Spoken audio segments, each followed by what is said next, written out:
Universe நேயர்களுக்கு எனது அன்பான வணக்கத்தை தெரிவித்துக் கொள்கிறேன் தோழர்களே.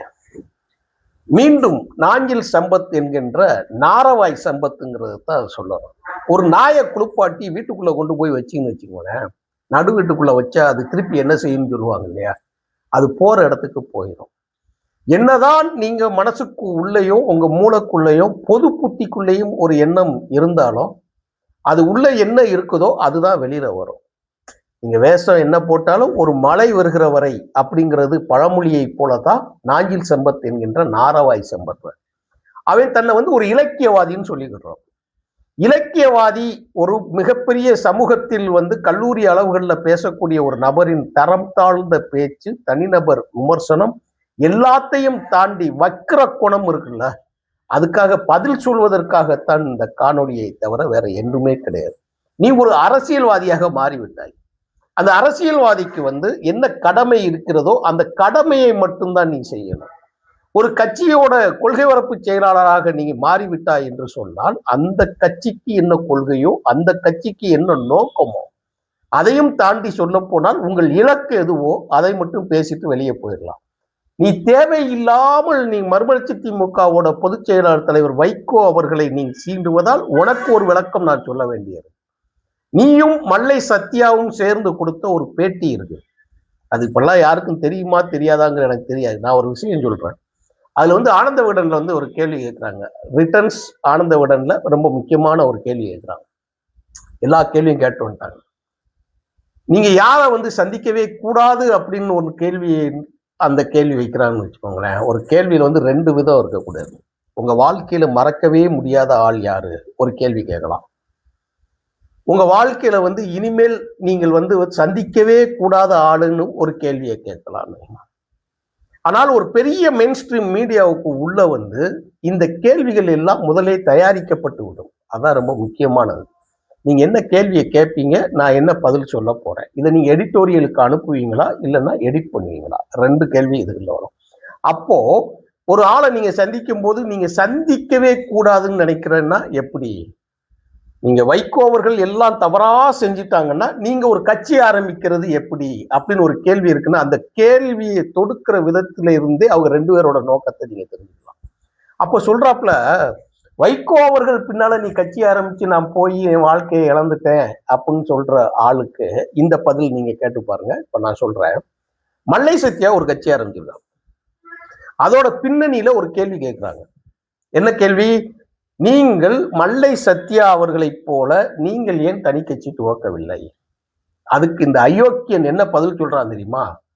ஒரு கோடி ரூபாய் எனக்கு கொடுங்க, நான் கட்சி ஆரம்பிக்கிறேன். 1 கோடி கொடுங்க, நான் நாளைக்கே கட்சி ஆரம்பிக்கிறேன். அப்போ கட்சி ஆரம்பிக்கிறதுக்கு 1 கோடி போதுமா அப்படின்னு கேட்குறாங்க. ஆரம்பிக்கிறதுக்கு 1 கோடி போதும். ஒரு பானை சோத்துக்கு ஒரு சோறு பதம் என்பதற்கு இந்த நாஞ்சில் சம்பத் அவர்கள் பேட்டிக்கு ஒரு முக்கியத்துவம் பின்னணியில தன்னை அறியாமல் பூனைக்குட்டியை எடுத்து வெளியே விட்டார். இப்ப நான் கேட்கிறேன், மல்லை சத்யாவுக்கு திராவிட வெற்றி கழகம் என்ற பெயரை நீ துவக்கி வைப்பதற்கு யோக்கியன் வேஷம் போட்ட நீ யாரிடம் இருந்து 1 கோடி ரூபாய் நீ வாங்கி கொடுத்தாய் அப்படிங்கிற கேள்வி இருக்கா இல்லையா?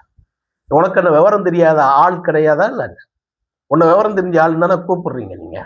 நீங்க மாமல்லபுரத்தில் யார் யார் அந்த இடத்தில் குழுமி இருந்தீர்கள், என்ன பெயர் பலகையை திறப்பதற்கு நீ எவ்வளவு நடுவு நாயகமாக நின்றாய் அப்படின்னு நான் மற்ற பேர்களை எதையுமே சொல்ல விரும்பல. ஐயநாதன் உள்ளிட்ட யாரையுமே நான் சொல்ல விரும்பல.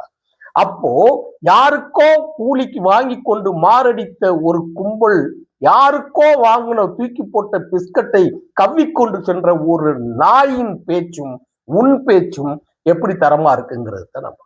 என் வாழ்க்கையிலேயே நான் ஒரு நபரை சந்திக்கவே கூடாது என்று சொல்லுகிறேன். இந்த வார்த்தை நல்லா கேட்டுக்கோங்க. இந்த வார்த்தை, இதே வார்த்தையை வரி மாறாமல் என் வாழ்க்கையில் ஒரு ஆளை சந்திக்க கூடாத ஒரு ஆள் அப்படின்னு சொல்றது யாரு கேக்குன்னா மல்லை சத்யாவும்.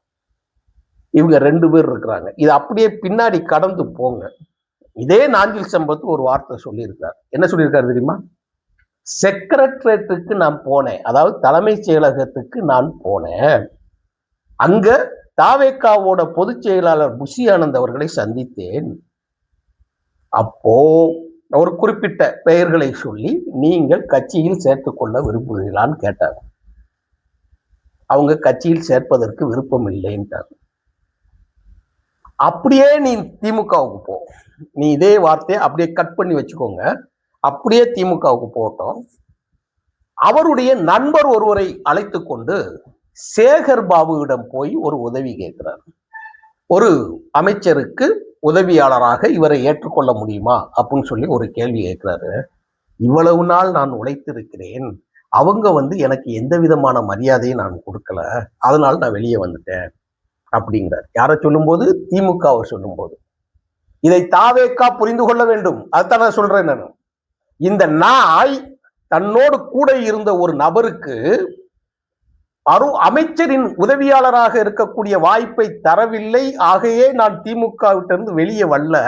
உதயநிதி ஒரு கூழாங்கல், உதயநிதி ஒரு குப்பை, உதயநிதி மலைக்கும் மடுவுக்கும் உள்ளான வித்தியாசத்தை கூட சொல்ல முடியாத ஒரு வேஷதாரி அப்படின்னு பேசுற இதே வாய் நாளைக்கு விஜயும் பேசும்.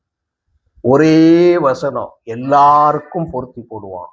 ஏன்னா அது ஒரு வாய் வாடகை வியாபாரி அப்படின்னு மாறி போயிட்டார். அப்போ தலைமைச் செயலகத்துல பொதுச் செயலாளர் சேர்க்கல இல்லையா? அப்போ நீங்க பேசுறல, இந்த பேச்சு இப்போ ரகசியமாக அல்ல, நீ பொது மேடையில் பேசியிருக்கிறாய். பொது மேடையில் நீ பேசின செய்திய, உன்னுடைய கட்சிக்கு போகக்கூடிய செய்தியை மறுமலர்ச்சி திமுகவின் முதன்மை செயலாளர் துரை வைகோ அவர்கள் இப்ப கொண்டு போயிருக்கிறதா நாளிதழ்ல, அச்சிட்ட நாளிதழ்ல செய்தியா வெளியே வந்துருச்சு. அப்படி இல்லைன்னா நீங்களா போய் எப்படி இதெல்லாம் தகவலா சொல்றீங்கன்னு சொல்லி நீங்க கேட்கலாம். பிரிண்டட் மீடியாவில் செய்தி ஆயிடுச்சு. அது நாளைக்கு வரலாறாக மாறிவிடும். அந்த வரலாற்றிற்கு ஒரு பதில் சொல்லக்கூடிய இடத்தில் அவர் பேசும்போதுதான் அது சொல்றாப்புல, ஒரே கேள்வி கேட்கிறாங்க அந்த கட்சியில் இருக்கக்கூடிய ஒரு முக்கியமான நபர். நாய்களுக்கு பதில் சொல்லுவதற்கு, நன்றிகெட்ட நாய்களுக்கு பதில் சொல்வதற்கு நமக்கு நேரம் இல்லை, ஆனால் அந்த நபரை பற்றி நான் ஒரே ஒரு விஷயத்தை சொல்ல விரும்புகிறேன் அப்படின்னு ஒரு செய்தி சொல்றாங்க. என்ன தெரியுமா? வட சென்னையில ஒரு மீட்டிங் நடக்குது. நாஞ்சில் சம்பத் ஒரு செய்தியில செய்தியா பேசுறாப்புல, பொதுக்கூட்டத்துல செய்தியா பேசுறாப்புல. அப்ப அங்க இருக்கக்கூடிய தோழர்கள் போய் அவர்கிட்ட சொல்றாங்க, கட்சி பொறுப்பாளர் மாவட்ட செயலாளர்கிட்ட சொல்றாங்க. மாவட்ட செயலாளர் உடனடியாக அந்த இடத்தில் இவ்வளவு பெரிய கூட்டம் நம் செலவழித்து இருக்கக்கூடிய ஒரு கூட்டத்திற்கு ஏற்பாடு செய்துவிட்டு இவனை பேசுவதற்காக நாம் ஏன் அந்த பொழுதை கழிக்க வேண்டும்? ஆகினால் ஒரே வார்த்தை நான் சொல்லுகிறேன், நன்றி கெட்ட நாய்களுக்கெல்லாம் நான் பதில் சொல்ல விரும்பவில்லை. அதனால்தான் இந்த இடத்துல 2-3 இடத்துல நாய் போட்டேன் நான். சரி, ஆனால் இந்த செய்தியை கேள்விப்பட்ட அந்த ஒரு நிமிடத்தில் இருந்தே நாஞ்சில் சம்பத் அண்ணா திராவிட முன்னேற்ற கழகத்தில் இருந்து நீக்கப்பட்டார் என்கின்ற செய்தி மேடையை விட்டு கீழே இறங்கக்குள்ளே வந்துருச்சு.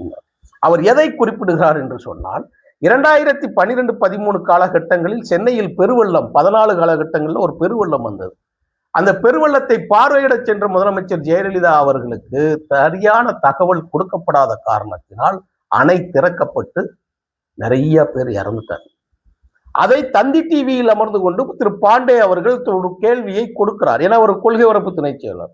அப்போ நாஞ்சில் சம்பத் இந்த கேள்வியை கேட்கும் போது என்ன சொல்றாங்கன்னா, இந்த மாதிரி நிறைய பேர் இறந்துட்டாங்கல்ல அப்படின்னு சொல்லும்போது அவர் சொன்ன வார்த்தை, யானைகள் நடந்தால் எறும்புகள் சாகத்தான் செய்யும். இதை ஒரு கூட்டணி கட்சியோடு சேர்த்து இணைத்து அதை ஒரு முடிச்சு போட்டு சொன்னாங்க. இந்த பேட்டி லைவ்ல ஓடிக்கொண்டு இருக்கிற போதே ஸ்கோரல் லெட்டர்ல வந்துச்சு, நாஞ்சில் சம்பத் கட்சியில் இருந்து நீக்கம் அப்படின்னு.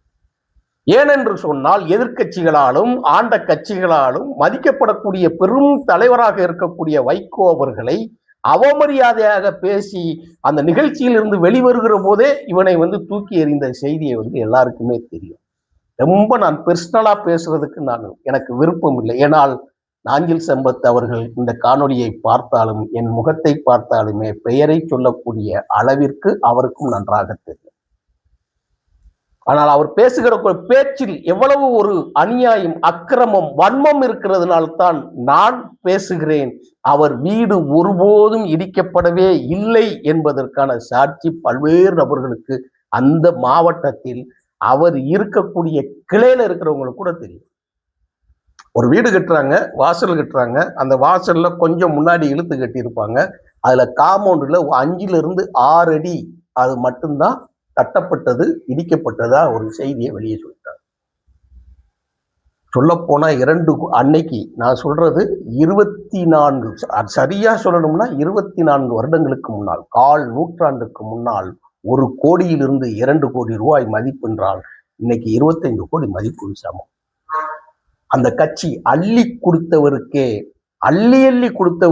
போதும் நிறுத்துங்கள் என்று தலைவரிடம் பொதுச் செயலாளரிடம் கம்ப்ளைண்ட் கொடுக்கிற அளவுக்கு வாரி வழங்கிய தொண்டர்களையே காரி துப்பக்கூடிய நன்றி கெட்ட நாய் நாஞ்சில் சம்பத் தன்னை வளர்த்த தன்னை வார்ப்பித்த ஒரு தலைவரை அவமரியாதை சொல்களை தேர்ந்தெடுத்து போட்டு பேசுகிறான் என்று சொன்னால் நாளை இதே நாக்கு தாவேகாவையும் பேசும், இன்றைய முதலமைச்சர் ஜோசப் விஜயையும் பேசும் என்பதைத்தான் நாம் இந்த இடத்துல நினைவூட்டுகிறோம். இவனுக்கெல்லாம் நமக்கு புத்தி சொல்றாங்க.